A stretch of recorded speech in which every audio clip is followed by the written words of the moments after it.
Penso che in un contesto culturale come quello attuale questo sia difficile da verificare per diversi motivi. Innanzitutto la condizione, diciamo, di società generale nella quale la condizione di società contemporanea e che tende a superare una sorta di regionalismo o per certi versi una precisa identità locale. Questo lo sto dicendo con un'accezione neutra, non sto dando in questo senso un giudizio di valore. C'è d'altro canto una perdita anche di capacità degli ambienti culturali di strutturarsi in una determinata, con sufficiente forza. E il problema secondo me consiste appunto, l'accento andrebbe posto sul termine culturale, perché più che identitario.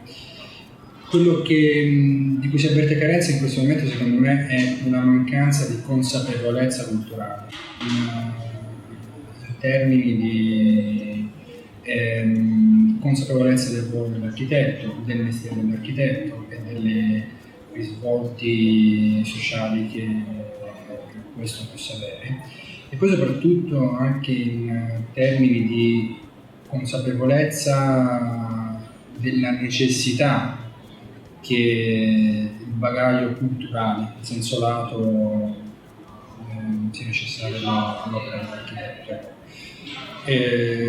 Quindi brevemente la risposta credo che dovrebbe porsi più nei termini di verificare, questo credo in questo momento sia una verifica in senso negativo, se vi sia o meno una cultura condivisa. Parlare poi di architetti toscani in generale significa legare il lavoro dell'architetto a un territorio importantissimo, di cui si parla tanto nell'attualità, insomma, nei media, del dibattito architettonico, se si può parlare di dibattito architettonico in questo momento. Si parla spesso di recuperare i valori culturali che stanno alla base del paesaggio toscano, della cultura appunto della progettazione toscana, però spesso e volentieri al di là di questi proclami si fa poco per recuperare i veri valori culturali che ci stanno all'interno.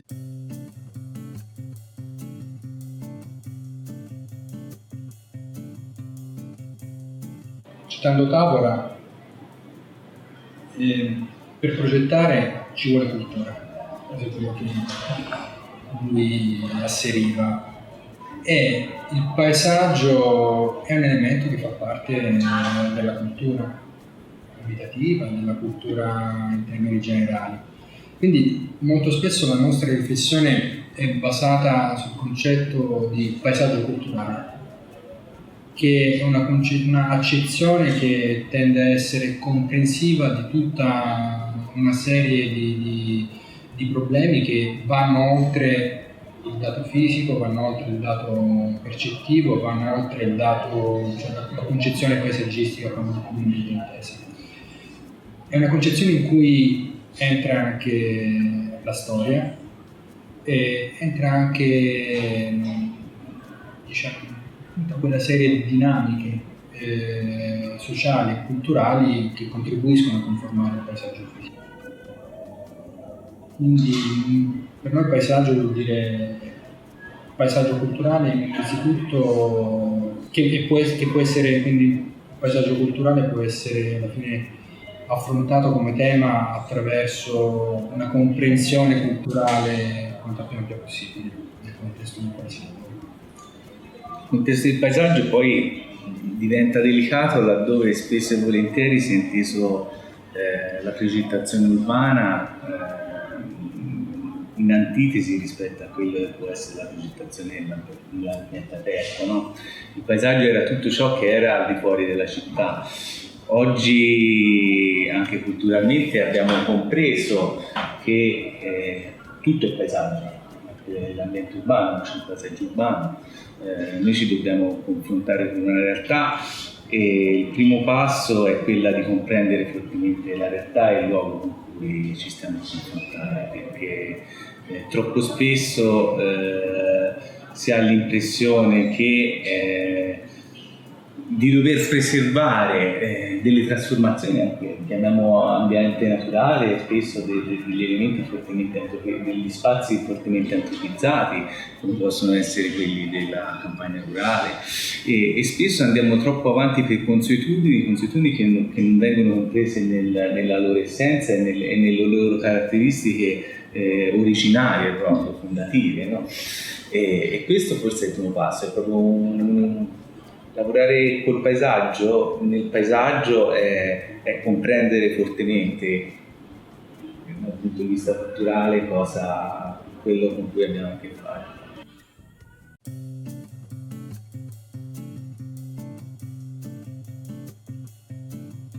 Il concetto di bellezza per l'architetto deve essere, per chi fa architettura, deve essere sicuramente legato all'esperienza dell'abitare.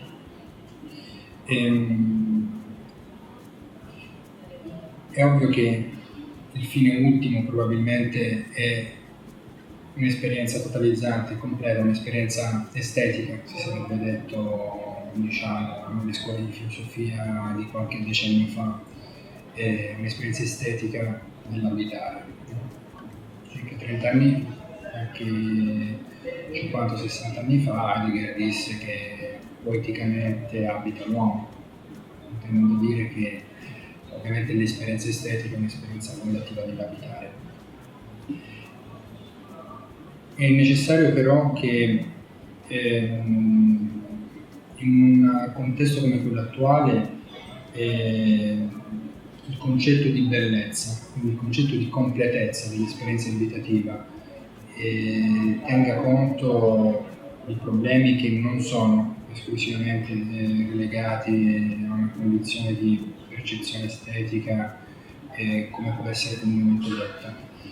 E soprattutto bisogna tenere conto del fatto che il problema che abbiamo nella società contemporanea è quello che viene chiamato tra di noi educazione all'abitare. Noi viviamo in una società che per certi versi non è più educata ad un'esperienza abitativa, per condizioni culturali anche in questo caso, non è più legata quindi ad apprezzare una condizione di compiutezza, di pienezza abitativa.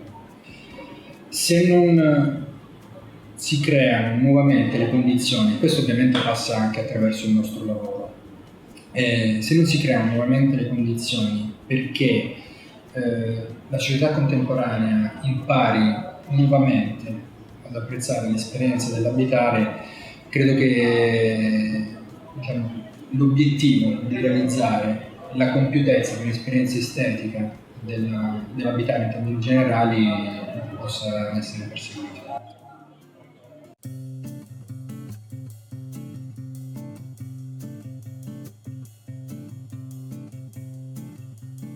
L'atto del progettare non è un atto rettilineo che ha un inizio e una fine.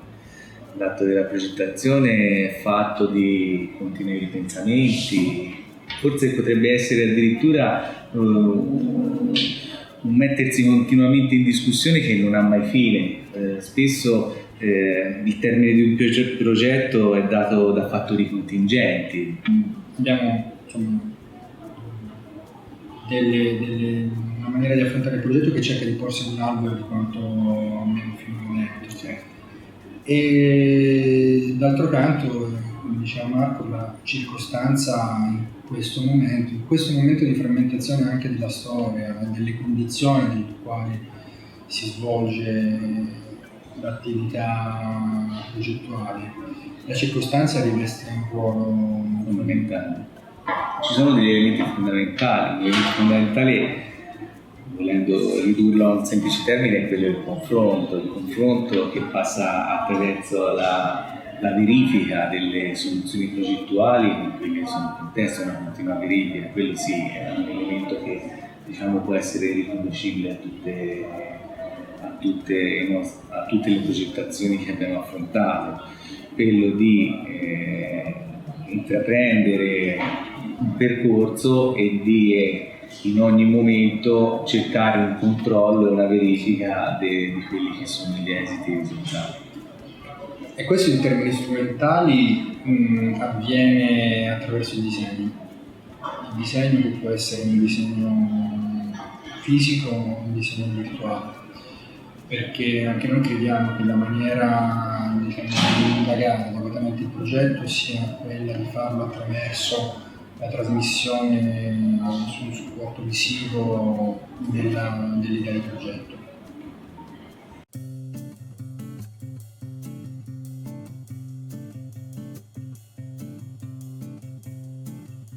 Noi probabilmente stiamo affrontando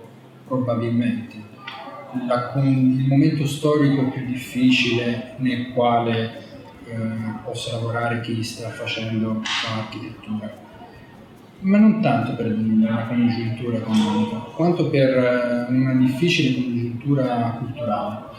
E il problema che abbiamo sempre questo è un punto di riflessione. Il problema che abbiamo è un problema essenzialmente culturale, nel quale si è smarrito il concetto, si è dissolto per certi versi il concetto di consapevolezza nell'abitare, consapevolezza di quali sono gli obiettivi e i mezzi per realizzare un ambiente, torniamo anche al concetto precedente, un paesaggio culturale adeguato alle condizioni dell'abitare. Abbiamo il dovere di non abbandonare quella che è la dimensione etica del nostro lavoro, che deve passare attraverso la consapevolezza che operiamo nel momento in cui stiamo proponendo, stiamo realizzando delle trasformazioni del paesaggio urbano, fisico, del paesaggio culturale in generale, abbiamo delle responsabilità enormi. E solo attraverso la consapevolezza della portata culturale del lavoro che facciamo, che si nutre attraverso studi ovviamente disciplinari e extradisciplinari, attraverso una lettura, una consapevolezza sia della storia sia del contesto attuale. Ecco, solo attraverso questa forma per certi versi di resistenza attiva possiamo cercare di uscire insieme a chi lavora con noi in questi termini, da questa congiuntura, diciamo, critica. Significa essere portatori di una certa cultura e capire e comprendere come oggi questa cultura può collocarsi all'interno del sentire comune.